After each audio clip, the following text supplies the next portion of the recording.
ওসমান হাদি একজন জুলাই যোদ্ধা এবং আধিপত্যবাদ বিরোধীর সৈনিক হিসেবে বাংলাদেশ জাতীয়তাবাদী দল এবং বাংলাদেশ জাতীয়তাবাদী ছাত্রদল আমরা তাকে অবশ্যই স্বীকার করি এবং সেটা আমাদের এই আগামী সুন্দর সমৃদ্ধ সাম্য মানবিক এবং ন্যায় ইনসাফের ভিত্তিতে যে বাংলাদেশ প্রতিষ্ঠা হবে সেটারই একটা দৃষ্টান্ত।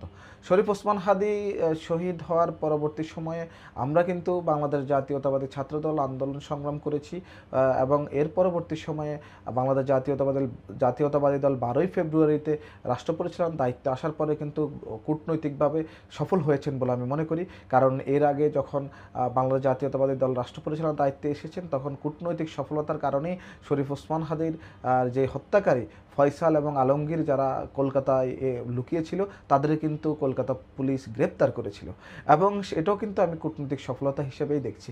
এবং পরবর্তীতে আজকে আমরা দেখেছি যে বর্তমান পররাষ্ট্রমন্ত্রী ডক্টর খলিলুর রহমান উনি ভারতের পররাষ্ট্রমন্ত্রী সহ বিভিন্ন মহলে আজকে মিটিং করেছেন। সেই মিটিং পরে আমরা জানতে পেরেছি যে শরীফ ওসমান হাদির যে হত্যাকারী ফয়সাল এবং আলমগীর তাদেরকে দ্রুতই দেশে ফিরে আনা হবে।